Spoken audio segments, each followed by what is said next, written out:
What is going on? Welcome back to the show. Today, I am joined by Aaron Straker. Aaron, thank you for being here, man. Thank you for having me. Of course, it's my pleasure. So, for the listeners who might not know, I want to dive into your backstory in just a bit here. But first, can you just give us a brief background on who you are, what you're up to right now?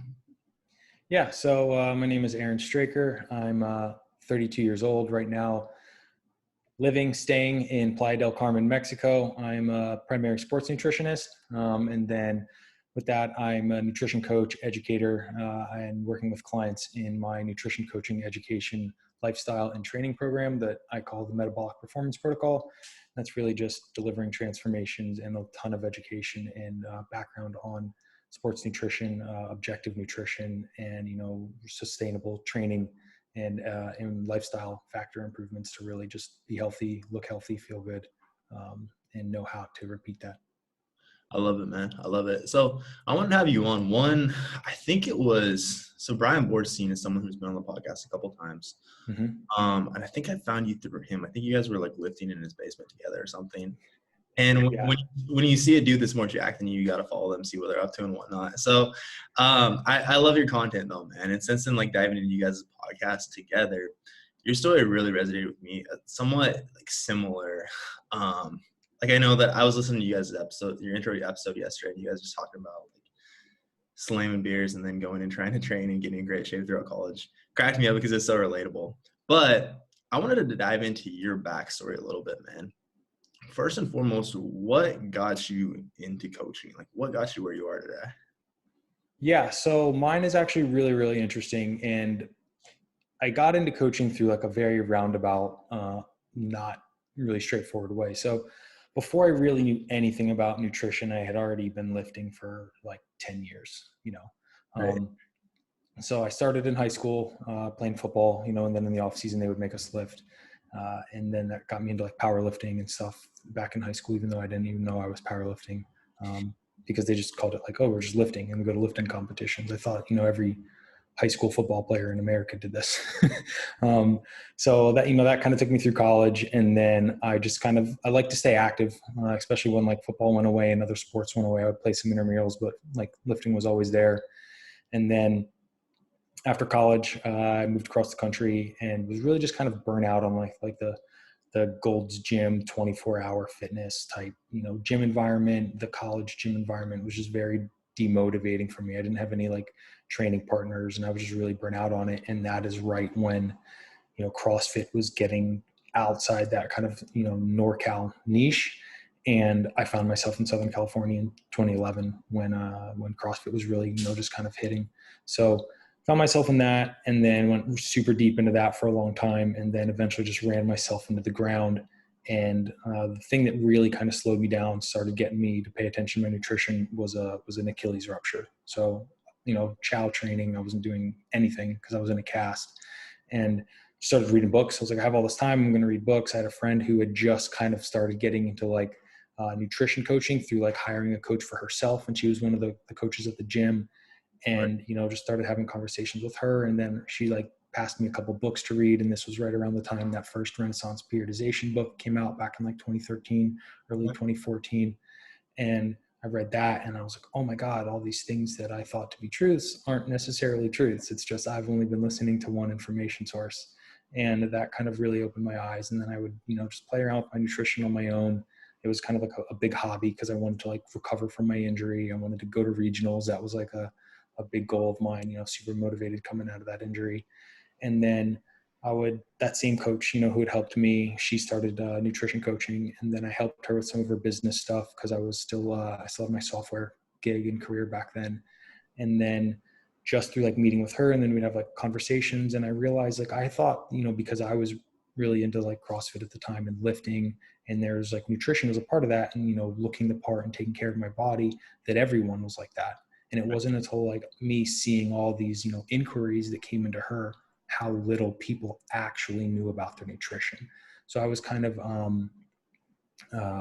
naive, I guess, thinking that everyone, because they were training, they would, kind of tying the other piece of the nutrition and lifestyle to it, and people really weren't. So I just kind of kept going deeper down the rabbit hole, learning more about it, getting different certs. I got my licensure, and then started helping some friends out, family, and then it just became this thing that I just really liked doing so much. And I was very disengaged in my software job. I'd taken it to basically as far as I was willing to input into that. And then I said, this is what I want to do. This is so much more rewarding. This is how I want to live my lifestyle. I want to help other people, benefit in all the ways that I've been able to benefit from living my lifestyle like this and learning.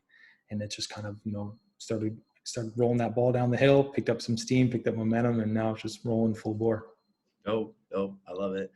A lot to unpack there. I know that very similar to where you're coming from. Like for me, for the longest time, like through college and even like the start of my career as a personal trainer, I didn't like understand nutrition at all. It was kind of like, I want to make sure I eat a shit ton of protein.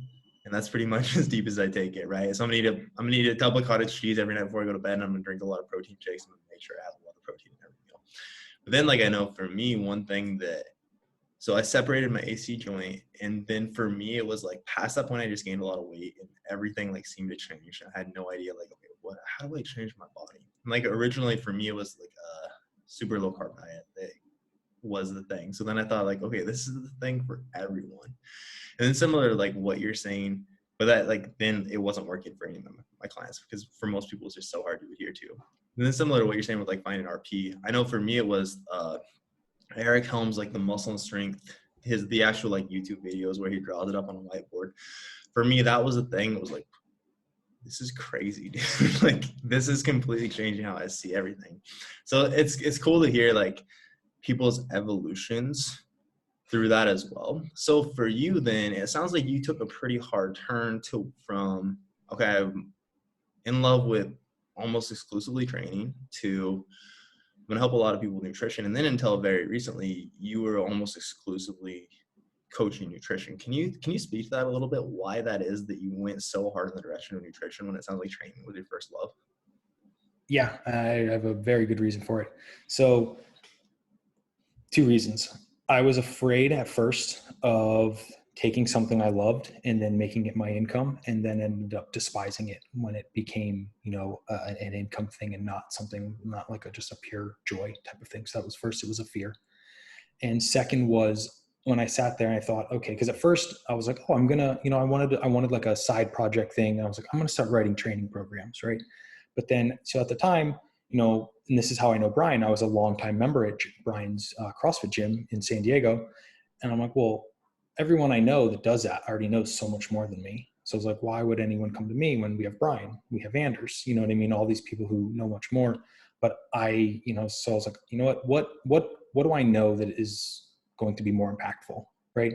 I can help people train differently and maybe get like, an extra 5-7%, increase on what they're already doing. Or we can go really deep in the nutrition and get 20, 25, 30%, better results. So it was one of those things that, I had always trained so hard and put so much into it. And then once I started like increasing the amount of detail I paid to my nutrition, it just produced results hand over fist of what that same amount of time and effort and energy spent into training would do. So the example I always use is like, I can take 2 people, or I can take the same person, right? I can put them on the best training program in the world and put them on like, a whatever nutrition. They're not really paying attention. They'll make progress, right? I can take that same person, put them on some like, middle of the mall type nutrition or training program and like super, super dial in their nutrition, and they're going to look like a rock star. So it's one of those things. It's like, people have, because we don't learn anything about it, and it's not, nutrition's not sexy.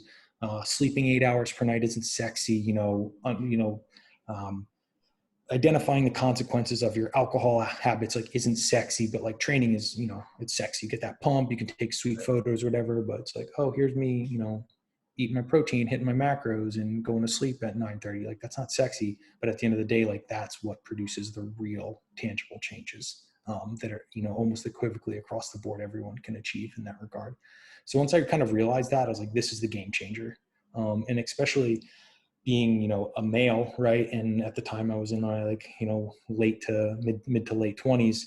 It's something that a lot of people weren't speaking about, right? Or it's people weren't speaking about it as a high level. They're like, oh yeah, bro, train hard and eat clean. And I'm like, it's like the most, you're scratching the surface, there's so much more to it than that. So I was like, this is something that I really want to go deep into, and then show people how, much change you can make, and not just from what's on the outside, right? You see the physique, you see abs, lean, but like, your ability to recover from training sessions is dramatically, improved, which allows you to increase the volume of your training if that's something you want to do.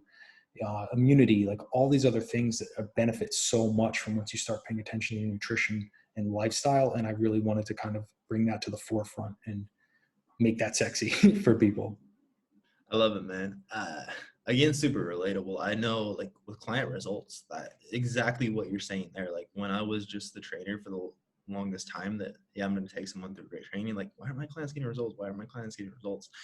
I think like from a coaching perspective, unless your client is working with someone else that's doing their nutrition coaching, where they have a very good handle on it, you can, like you said, you can give someone the best training program in the world, but if their nutrition isn't on point, they're not going to get the physique transformation that they want. Whereas nutrition is just such a big piece of this. And it sounds like we took relatively similar routes. Like I know for the longest time, I very much like same thing, nutrition, because I'm not the most jacked person in the world. I love training. Training is absolutely my first love, but I feel like nutrition is like this thing that still not very many people are like talking about or are actually that knowledgeable about, where you can just make such a massive amount of difference in someone's life if you educate them around nutrition. Whereas like, I love training, but I don't think you can like make as much of a difference with just a smart training program. No, because the same thing with like, I'm sure we may get into this, but like, creating a 500 calorie deficit from like, cardio or something like that. Like that's an effort, that's time. You're not doing that in 10 minutes on a treadmill or something like that. Like that is a long time energy, sweat commitment. Or Right. you can be like, hey, stop putting milk and, sugar and creamer and all these things. Stop drinking a 500 calorie coffee in the morning. And then you don't have to go on the treadmill later. So it's one of those things. You can turn the dial a little bit on the nutrition side and get the same effect as like, turning the dial a lot on Right. the like, training or, calorie expenditure side. Oh, exactly, man. And that's how I typically would frame it for clients. Is like, you can either invest a lot more time by like trying to burn so many more calories, or we can just manipulate these simple things with your nutrition and you can get that same outcome, but with a lot less time investment. And time is the thing that most people are so short on. So I love it. Cool, man. Let's dive into then nutrition for hypertrophy, which is going to be, I'm guessing will be somewhat nuanced. I think that from my perspective as well, people sometimes we have like these overruling principles, but even just like, okay, it's all about calories or things like that. I think people will sometimes take too far, especially when it comes to like a hypertrophy setting. So I'd love to nerd out a bit and kind of riff back and forth as far as when we're talking nutrition for hypertrophy specifically, what do you think are kind of the most common things people are overlooking or people are missing when it's, hey, my goal is 100% to build muscle? Yeah. So one thing, that I like to do, and I'm sure we'll take this conversation, I'm like very nuanced and contextual dependent upon the conversations I like to have, because I feel like that is the sweet spot, right? Right. People speak in generalizations, and that's how you end up with your like, your Instagram, explore feed posts that are like lacking context and just misleading people. Right. So in terms of like nutrition for hypertrophy, the first thing is like, you're going to have to be, you don't have to be, you're going to have to at least be at maintenance calories. Assuming, the context of this conversation is for, natural people not on performance enhancing drugs. So you're going to have to be at maintenance at least. If you want to make progress faster, you're going to want to be in a caloric surplus. That's going to be how deep you go into that caloric surplus is going to be dependent upon, whether you're advanced, whether you're intermediate, whether you're a beginner. So another thing you want to keep in mind is like how afraid or okay with you are putting on, an appreciable amount of body fat. So for someone who's, a beginner, let's say you're 18 years old, 19, 20 years old, and you're like 100 and you're like skin and bones, right? And you're like, I want to get into lifting. Like you're going to be able to eat like a 20% surplus. You're not going to put on that much weight because you have so much muscle you can still gain before reaching, nearing your kind of genetic potential where those gains are going to really slow down. Your margins are going to get smaller. But if you're someone who's been training for 10 years already, that same 20% surplus over maintenance, you're just going to accumulate fat a little bit faster because it's not as easy to build muscle as when you were starting. So that's Right. like kind of like the first thing is like, how far is that surplus going to go, and how like okay or how willing are you to be okay with putting on an appreciable amount of body fat? So I think that's like kind of step one. So to interject there real quick, I would say, just because I know the listener of this podcast pretty well, we could almost, and I'm sure the context for you will be valuable as well. We could say probably that like having a beginner recomp is probably not going to be something on the table. Like it's going to have to be, like you mentioned, you're going to have to be at maintenance or a slight surplus. They've probably already been training for at least a couple of years.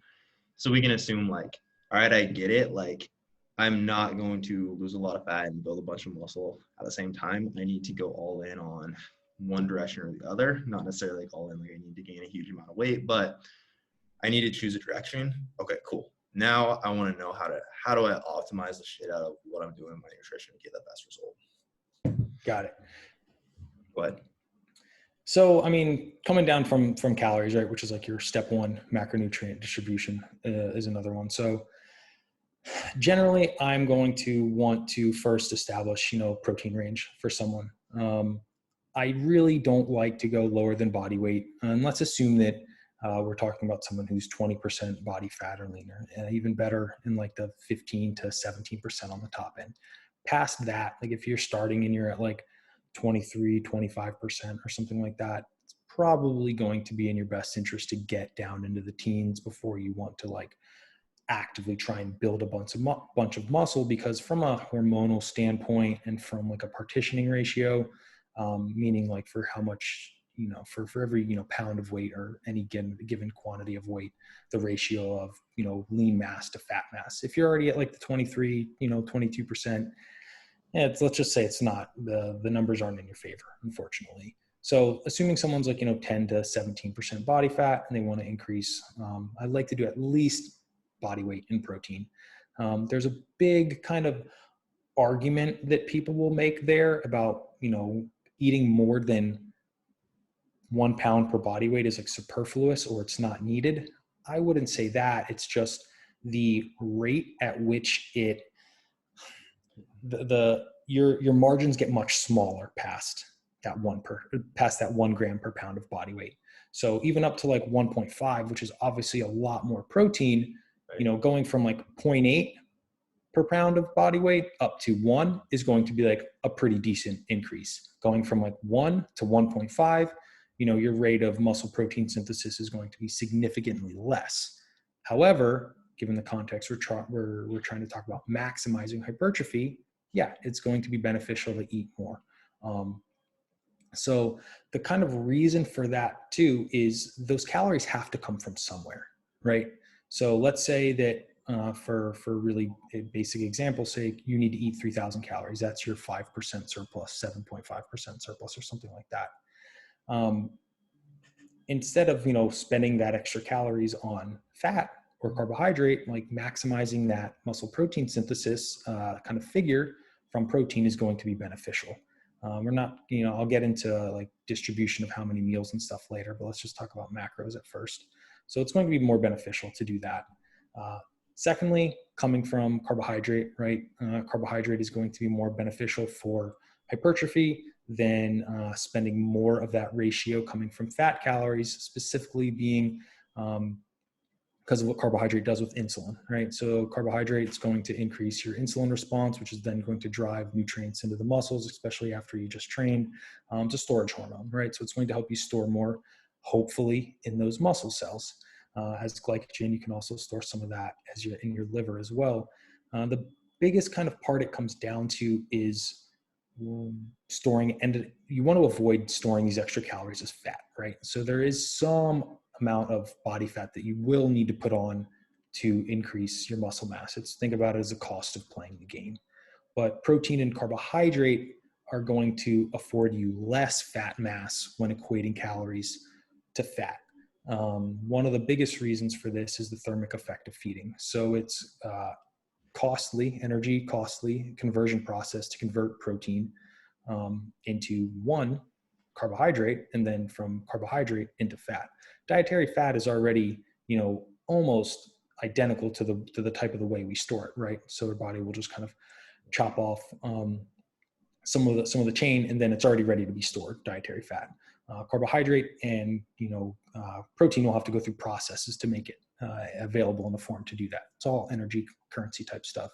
So in that regard, going with a higher protein intake, going with a higher carbohydrate intake are going to be beneficial just from a pure number standpoint, not alone, getting into supplying yourself like ample amino acid pool nutrients to kind of supply the muscles with, ample, basically building blocks to build new muscle, repair muscle, and then for the carbohydrate, fueling those processes as well. So like muscle building is an energy intensive process. You need to fuel it from something. Protein isn't a fuel source. Protein is like a repair and rebuilding. Carbohydrate are going to be better at fueling that process of creating muscle. And then, coming lastly with fat, we need fat. Fat is essential for our survival. One of the main reasons is it gives us some cushioning between our organs, cushioning between our brain, things like that. So essential parts of it are necessary. And it's also a precursor for cholesterol, right? And then our cholesterol is a precursor for our hormones. So you have like a baseline of fat you want to, or you need to eat, right? Just to make sure you're healthy and you're covering your bases in that standpoint. But then moving kind of, super far north of that, or fueling your hypertrophy from fat, it's just not going to work as beneficial as your protein or your carbohydrate. And there's lots of, overfeeding studies that we can kind of talk about if you want to, that will kind of reaffirm that as well. Yeah, I know working through Mac Nutrition, just recently one of the study, and I can't say, I wish I could actually cite the exact study because that would make me sound super smart, but I can't. But I know that they talked about one of the studies they dove into, very similar to what you're saying there. I'm trying to remember the name of the process of carbohydrate basically being converted to triglycerides and then being stored as fat, but it's a much it's de novo lipogenesis. There we go. Like you're saying, like that and protein, both like a much more energy expensive process. And I know, like, even again, taking it back to the study, like what they showed it was a massive amount of carbohydrate overfeed. I'm doing a terrible job referencing the study because I also don't remember the exact amount of like the surplus they made was, but it was basically a very low fat diet where they did overfeed by a good amount of carbs, but the fat storage was so much less than you'd expect. To me, because again, like, to me, that was super interesting. It is because I almost feel like, I think the industry has somewhat shifted to like, and this paleo, like the paleo movement could be a big part of this, but it's almost like the healthy fats are the movement. Like, okay, I gotta have my olive oils, I gotta have my almonds and my grass-fed butter. But people kind of naturally trend towards like it seems at least like health-seeking individuals kind of trend towards a lower carb, higher fat diet. And I know like a lot of coaches who come on board who are struggling with what we're talking about here, that's like one of the first shifts we make is like, all right, we actually kind of want to flip this ratio if you're trying to get the best muscle building results possible. Yeah, context is everything when you really want to get into the details. And I think going with that statement with context, so a lot of like your step one, the first thing kind of trainers will get into, or, your gen pop, is especially like us, right? Coming from America, right? We're not talking about like carbohydrates is like slamming Mountain Dew and fucking Skittles and stuff. I'm like, okay, rices, oats, these sorts of things. You can eat so much more food in terms of volume and, calories, as opposed to like, if you're going with like, nothing against any of like the oils, but like, 400 calories of olive oil is like not a lot. It's not a lot of, liquid to put in your body.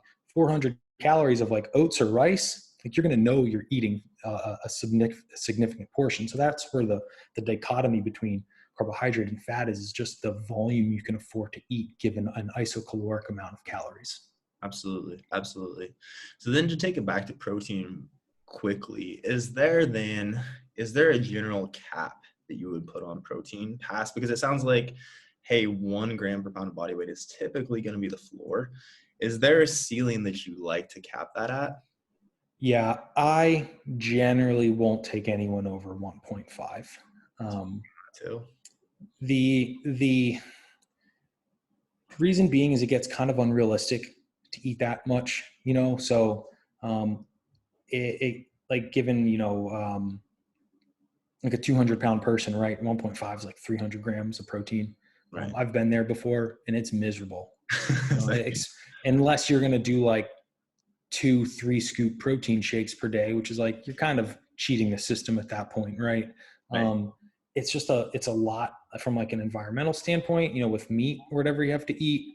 Or if you like, say you don't want to go the meat route, the amount of carbohydrate and fat you need to eat to accompany those higher protein levels, they're exorbitant. And then the benefits you would get of the higher protein kind of fall by the wayside, because your carbohydrates and your fats are well into the 100s. Your carbohydrates are probably up in the like sixes, like 600s, I mean. And based, on that individual, unless you're like a shredded 235, 240 pound guy, it's just unrealistic to eat that much. Or for any, it's not even needed really. Right. So there are, I'm sure, some kind of contexts where it might be necessary. Let's say someone has like really poor blood glucose tolerance and you can't take their carbohydrate that high from like a blood sugar level. So, I mean, you push the protein really high, knowing that you're going to convert some to a glucose via gluconeogenesis, but it's probably still safer than, just sending carbohydrate. I'm sure there's some context. So like, I really try not to speak in absolutes, but it's very, very unlikely that it's necessary. Okay. And that's the important thing for the listener to remember as well. Like, none of this is an exact prescription. It's like you doing your best and me doing my best to make sure people understand the context. But still, this is all basically generalities. And I'd very much agree, man. I feel like I can think of one client that I have around 1.5 grams. Typically, I like to similar to what you said, we're going to be around 1 gram per pound of body weight to start. And then I think as we drive up carbs, and there's going to be more like trace proteins coming from your grains, your oats, etc. Okay, it's probably a good idea to bump protein a little bit more to make up for these lower quality amino acids that have come in as well. But like even like that, like getting up to like 1.5, typically that'll be, so like this client I'm thinking of right now, like for her to stay within the desired rate of gain, even then, and she's built a good amount of muscle. We've been building for about a year now.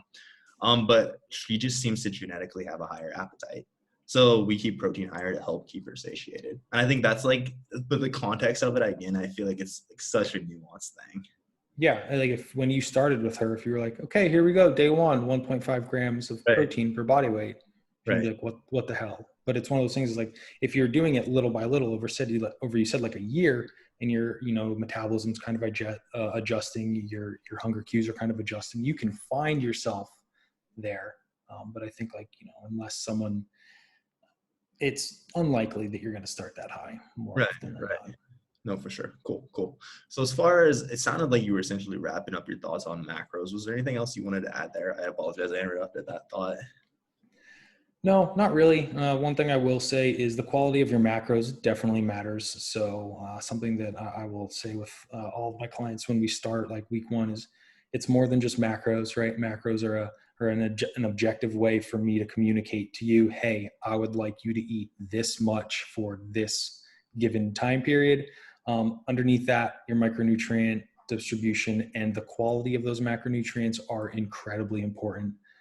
If you think you're going to drink nothing but protein shakes and eat Skittles for your carbs to hit your numbers, you're going to be in for a rude awakening when you're pooping rocks and wondering why you feel so crappy. I love it. So then past that,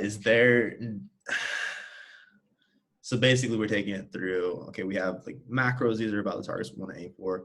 As far as food quality, do you think any more nuance needs to be added to that? Or do you feel like when we're talking about this hypertrophy specific conversation, or are you more or less, hey, like mostly let's try to eat whole foods and a little bit of flexibility here and there? Yeah, one thing there that's important to understand is because hypertrophy, right, is going to require caloric surplus, and it's going, I mean, let's face it, you're probably going to be in a caloric surplus more than 8 weeks, maybe more than 12 weeks, depending on how much you're going to do. It's a Right. lot of food for your digestive tract to digest and assimilate. And over time, it can kind of take its toll on your digestive tract. So something that a lot of people may not understand or be even aware of is you can have like varying levels of like intolerances to certain ingredients or foods. So let's say maybe you have like a very minor intolerance to sweet potatoes. So you have sweet potatoes at a restaurant on like Friday night, and then you don't have sweet potatoes again for like another 2 weeks. You may not notice you have that intolerance. If you start having sweet potatoes every single day, maybe you notice that you're like a little bit gassy or something like that. And then if you start having sweet potatoes like every single day for like lunch two, and then dinner, all of a sudden, like you're a farting mess. Your stomach's like rock hard and bloated. So some of these foods you have like, just because you have it once, you might be okay. But then once some of that, whatever part of that specific food you do have that intolerance to builds to a threshold, that's when it might start manifesting itself in different like GI discomfort. Or so it's not just like uh, a zero. It's not an on or off. There's thresholds with different things. And because, requiring hypertrophy is going to require dedicated eating at a higher amount for a longer time, that's something to really take into consideration. You want to make sure your GI is happy. You want to make sure your digestion is as smooth as possible. And, we can talk about some things that can help in that regard too, if you want to go down that route. Oh, absolutely. I think that would be super helpful, because I think that this is the point of the conversation where people normally stop, or people don't normally go deeper. So I'd love to actually Yeah. that, basically how to Cool. digest, better absorb things, etc. Yeah, so there's a couple different things. So it depends on kind of how you feel. So something that I will kind of generally help people with or recommend they look into if they want to do some more of their own research are some digestive enzymes. So you can get kind of like a broad spectrum digestive enzyme, which is going to have like your protease, your lipase, amylase, different enzymes that are going to help you break down your food. Another thing you can get is like a betaine hydrochloric, which helps kind of bolster your own endogenous production of your hydrochloric acid in your stomach, which is your stomach acid. That's like the technical term for your stomach acid, to help make sure that, by the time the food's getting into your small intestine, it's broken down at a level that it should be, to where it's basically just your nutrients that then get absorbed through the gut mucosa and the gut lining, and distributed, through your body. So that's kind of like a starting part. It will help you in that regard. Some other things that you can do, like if hunger's really not quite there, or you are trying to kind of ramp it up a little bit so that it does meet, there's some things you can do, like a berberine will help kind of move food through you, and it'll help kind of keep your blood sugars a little bit lower while you're doing it. If you do want to go down that route, I would recommend testing your blood sugars, seeing where they're at before you do that, because you can send yourself hypo there, and that wouldn't be any fun. That's generally kind of where I would start with paying attention to kind of helping food move through you. If your stomach is at a place where your digestion's already not that good at maintenance calories, going into a surplus is only going to exacerbate those issues. So you probably want to get that under control to start. So maybe kind of going through like some probiotic protocol, or really doing some kind of a small amount of an elimination diet to figure out what some of those trigger foods might be. I find more often than not, people that are having kind of digestive issues are kind of unknowingly frequently consuming, a food or multiple foods that their body just doesn't agree with too much. And then that's a large portion of it too. So before you start, make sure digestion is smooth and good. Your bowel movements and everything are consistent, and you're on like a consistent routine. Because once you start putting more food in the process, and you're putting more work on your body, any kind of small issues you do have are only going to get bigger. Absolutely. I couldn't agree more, man. And again, I think that's something that people don't touch on very often when we're talking about going into a building phase. I think typically it's just put out there like, hey, eating more is good. Try to avoid spending time in a calorie deficit. But then again, like there's so much, like it's almost always, if you're having digestive issues, like it's going to be magnified as we start feeding more. And like similar to what you were talking about there as well, like sometimes it will even be a challenge to, and this is very client dependent, I would say, but I think once you go through like, okay, I'm tracking my intake, I'm hitting, like, as you said, like this higher amount of carbohydrates, we're assuming it's a client that can like keep fat a bit lower, carbs are a little bit higher. It is a lot more of a challenge to, and I think that's kind of a weird, almost a mindset switch for so many people as well. Like if you had a client that hops on board, hey, we get lean, and now we're going through a building phase, but like so much of your food selection is different now. Like as you mentioned earlier, like, okay, we're not going to cook this in 8 tablespoons of olive oil. And again, absolutely nothing wrong with olive oil, but like it's going to help us control our calories. Then it does get to the point where like getting this volume of food in is relatively challenging. So I would ask finally for a client that is struggling with the appetite a bit more to like, hey, how do I hit these targets? Do you have any general suggestions as far as like, okay, here's some general things we can do typically, like if you're struggling to hit your calorie needs, to add in to make that easier? Yeah. The first thing I generally recommend doing is increasing your meal frequency. So if you're only eating 3 meals per day, going to 4, 5, 6 is definitely going to help you out. It's what you'll find is like, let's say you're eating, this traditional breakfast, lunch, dinner. Let's also say you're doing 3,000 calories a day. So if you're doing 1,000-calorie breakfast, 1,000-calorie lunch, 1,000-calorie dinner, those are massive meals, right? That's going to bog down your digestion. You probably might get a little bit gassy or something like that. You might still be really full when you go to bed, and then that's going to impact the quality of your sleep. That it can be kind of a negative feedback loop in that regard. Going to like, let's say 4 meals, right? So you go to 4 meals divided by 4. I should have picked an easier number, right? It's going to be smaller meals, right? And then instead of eating at 8 a.m., noon, and then like 6, you can do like 8, maybe like 11:30, and then you do like a post workout, right? If you're going to 4 meals, I always make sure everyone's 4th meal, or technically might be the 3rd meal, is going to be immediately post training or relatively immediately post training. And that doesn't have to be like a chicken, rice, and vegetables. That can be a protein shake, a banana, rice cakes, and then if we need to get some fat in, like a handful of nuts or something like that, right?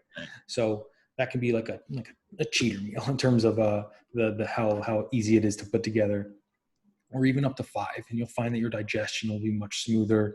Your energy levels will be smoother too, because of course, what we talked about with gaining, you have to eat a lot more carbohydrate.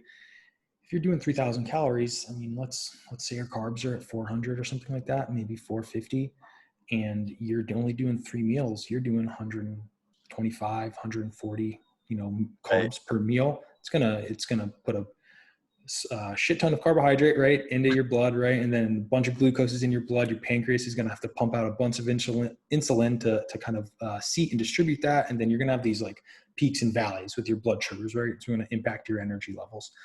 So moving to a more frequent food, frequencies is going to kind of help even those out a little bit, which will help with your energy swings as well.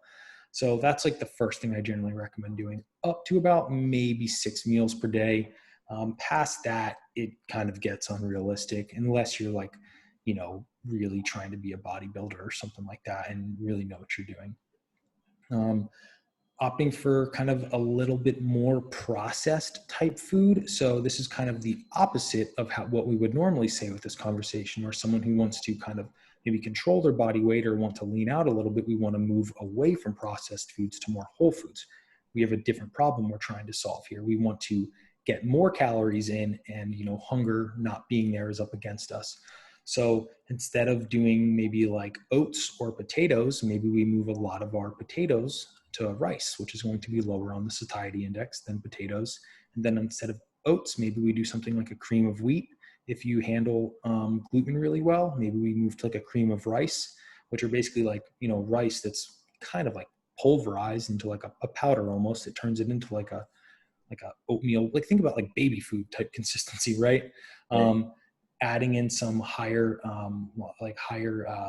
carbohydrate fruits. So like instead of maybe doing berries or something like that, let's move to bananas, which are going to give you a little bit more carbohydrate per volume. So there's kind of specific food selection that you can do that will give you more carbohydrate while equating volume. So for a, let's say in like some relationship of volume to hunger, and if we assign some arbitrary number to like a blueberry, it gives you a 5, and for that same kind of capacity of hunger and volume, a banana might get you like an 8. That's going to be a better option. Okay. I like it. Super applicable, man. So then when we're diving into nutrient timing, do you have some general recommendations for that, or what does that normally look like for your clients? Yeah. So if we are like in a surplus and really trying to get after it, taking in some sort of glucose or dextrose intra workout is going to be a great idea. The propensity of you storing it as fat while you're training, it's probably pretty low. It's also going to help with getting food in, when you're, or sorry, not necessarily food. It's going to be like a liquid, carbohydrate, like a Gatorade or something like that. While you're training is going to be a good idea. Or if you don't want to do it like immediately after, it can be, part of it. And then you can get protein from a different set of source. So kind of having your larger carbohydrate meals closer to your training, just because of the hormonal changes that take place with training. You don't have to worry quite as much about the blood sugar conversation, if you're having a meal an hour before your training or immediately after training, because you know that when you do train, right, your blood sugars are going to lower because you're going to be using, some of that stored glycogen, and now you're kind of freeing up space from that glycogen you are using. So, a really kind of simple way to think about it is eat your higher carbohydrate meals closer to the time when you train. And then if you do have the luxury where you're not quite at a point yet where all of your meals need to be higher, if you're training, let's say you're training at 2 p.m, your first meal in the morning can be a little bit higher because technically you've just fasted overnight, but then like your final meal or meals can kind of taper down as you get closer to, the last meal of the day. Okay, cool. And I think as far as training, at least from my perspective, and I would love to hear your thoughts on this, I think the nutrient timing is somewhat, so I talked about the muscle and strength pyramids, and I think absolutely that's something that's very helpful. But I think that one mistake people sometimes make when going into like, okay, I want to maximize hypertrophy, is kind of applying like, okay, my calories even out across the end of the week and my macros even out across the end of the week, so I'm good, right? Whereas I think when we're going into a building phase, like what you do in an acute setting, I would say, is almost more important, right? Like how you feel during that training session. Like if you're training at 11 and you got up at 6 and you haven't eaten yet, we're going to feel like shit. Or like, we know there's not this magical like 1 hour post workout like metabolic window, but what you do post workout is going to be important, and that is going to make a difference. And over time, that can add up to a lot of sessions or a lot of not very good sessions and recovery.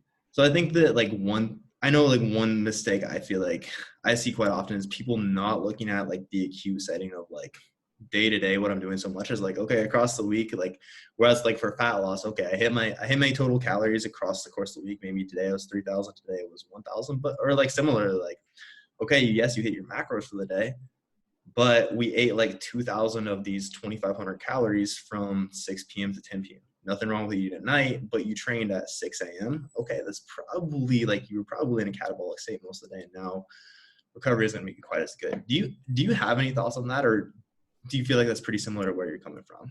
Yeah, you hit the nail on the head. There's like a hierarchy of importance, right? So if you can't get close to your, so using that same example, let's say we want you to eat 3,000 calories per day. If Monday looks like 2,000, Tuesday looks like 3,500, Wednesday looks like 2,800. Basically what I'm getting at is if you're jumping all over the place, macronutrient timing like doesn't mean shit. You need to work on your consistency. You need to be like, okay, I'm having 4 meals. Meal 1 is going to be, approximately 500 calories. Meal 2 is going to be approximately 750. Like you need to work on your first steps, right? Assuming you can kind of get, within 90-95% of your calories totals every single day. Now we're going to take it into macros and making sure those are like dialed past like your traditional standard, like 30, 35, 35, 40, 30, 30 or whatever. Right. Then once you can do that every day, like now we start being like, okay, right, instead of just splitting everything up equally, let's weight your pre and post workout by like a factor of 6. Let's bring down the other 2 meals down to like a factor of 4. It's as you can get more consistent and routine with your accuracy, you can kind of stack on implementation details.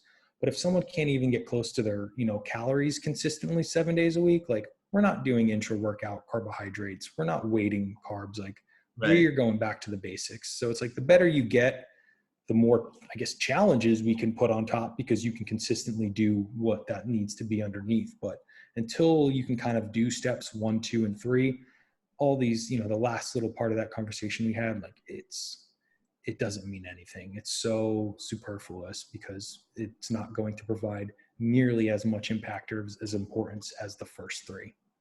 And that's a good point too, bringing it back to the hierarchy of importance. Like the overall consistency is such a big piece of this. I do think that one thing people somewhat get twisted is like the amount of like, okay, I'm in a building phase, so I don't need to like be as on point. Whereas and then it's like, okay, I'm not, okay, a lot of days I'm just loosely tracking and I might not actually be hitting my calories. Or I think like the detail still needs to be there. I think it's easier to think like, I don't need to be as focused as I am in a fat loss phase. It's just almost 2 different things, if that makes sense. It is. And the thing is, the thing that's different with a bulk, with like a gaining phase or a surplus, is you can kind of find yourself, and like this is something that I still even have to check myself with, is you can kind of find yourself like being like, oh, well, I have so many carbs to eat anyway, like it doesn't matter, I'll just, you know, throw like 4 rice cakes on this extra meal, and you know, if I miss a meal I'll just double up. But when you're eating so much, like the whole kind of thing you want to mitigate is fat gain. So you can kind of find yourself, if you start kind of slipping in the other direction, or just like throwing a bunch of carbs at a problem, or like drinking a bunch of juice to like make up for a meal or whatever, is like after a while you're just going to kind of put on body fat faster. So, and that can kind of, that's why you want to like either take pictures or check in with yourself with like progress photos, whatever, and make sure like, okay, the weight, you know, is increasing, which can be indicative of hypertrophy, you know, but it can also be indicative of like fat gain. And if your fat gain is outpacing, you know, your muscle gain, at what rate, you really just kind of want to check in with yourself, because it can be a bit of a slippery slope to where you realize you're just kind of getting fatter and you're not really getting any bigger. So you want to keep yourself honest in that regard. Right. And that's not a fun place to end the building phase. Like, oh yeah, I gained 20 pounds of muscle, and then go right back to the exact same way you were before, and you don't actually look any different. So that's like the biggest fear is like, okay, I just spent the last like 6 months, you know, gaining, and then you diet down and realize like you just looked exactly the way you did before, and you just ate all this food and put yourself through all of that for nothing, practically. exactly An experiment, a learning experiment, right? You gained knowledge, right? Experience. absolutely What not to do. And I know that from following you, I know that you have your clients track quite a few metrics, and that's the same thing with us. We're sticklers about tracking all these other metrics of progress along with just weight, just to make sure that you are actually progressing in the right direction. So my final question for you actually would be, in a building phase like this, what are the metrics that you're looking for? So like to know that it is going well. Does that make sense? Mm-hmm. More like you mentioned, it's not, okay, weight gain is going to be a good sign, but what else are you usually looking at? One big one that I will use with clients when we're eating more is hunger. So if hunger really drops out, and you know, a client's like reporting a 0 on a hunger, and they feel like they're just forcing themselves to get it in, that is kind of like a warning sign for me. Like maybe we're increasing food too quickly, maybe training volume has decreased, like maybe we're kind of up against some digestive stuff. So like maybe we do need to get some digestive enzymes in to help kind of move the food through faster. Maybe the recovery is kind of dropping, right? Maybe they need a deload is another really one. How is training going? Are you still able to add reps in your subsequent training sessions? Are you getting stronger at all? Are you regressing? Regressing is a big one. If you're regressing, okay, that means we're super under recovered. Even all the food that we're doing isn't helping. We maybe need to pull, you know, take 2 steps back so that we can kind of pause, recollect ourselves, let the body kind of, you know, reestablish, you know, homeostasis, and then we can kind of try to push again. Maybe we've reached the top end of this. You know, there's always a cap on a gaining phase before it just turns into like a gluttony phase, I guess I could call it. So there's just like the hunger is a big one, right? Listening to the biofeedback. What are you getting? How is your recovery? Are you still increasing training volume in terms of like, not necessarily volume, but Are reps increasing? Are you able to kind of push more? How are you still recovering well? So generally, I pay attention to a lot of biofeedback, and I ask them to report like objective metrics on that, so I can track those week to week. And then I want subjective information on that as well. So if they report, let's say they report their hungers at like a 7, I want them to explain, give me some like subjective context around that as well. I like it, man. I like it. I want to be respectful of your time, dude, and I know that we are about at the top of the hour here. Before we end this conversation around nutrition for hypertrophy, was there anything else that you wanted to add? Yeah, I guess one last thing. It's not so much nutrition related. So sorry that I'm kind of taking a detour. But one thing is, if your goal really is hypertrophy, depending on where your training has coming from, like maybe making sure you're moving into some more hypertrophy type ranges. So if you're only doing like 5x5s with everything, maybe switch it up, add some in the 10 to 12 rep range, maybe add some in the like 12 to 15, just to kind of get the most out of that. And just, I would say that too. That's something that people will say like, oh, well, I'm, doing, some pretty much like pretty overwhelmingly weighted strength program, but they're like, oh, I'm doing it for hypertrophy. I'm like, well, it's not the greatest hypertrophy plan. So just kind of make the best efforts out of your time and commitment, making sure that you're actually following like something in hypertrophy ranges or a blend of them all is going to really help you out. And sleep. That is another very good point.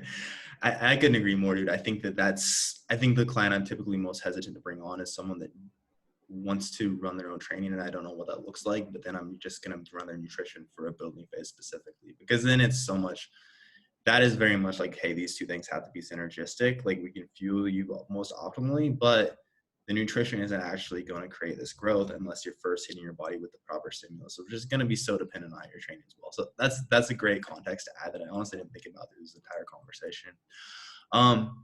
Before I let you go, man, can you just tell everyone where they can find you and anything at all you would like to plug? Yeah, so you can find me on Instagram at Aaron_Straker.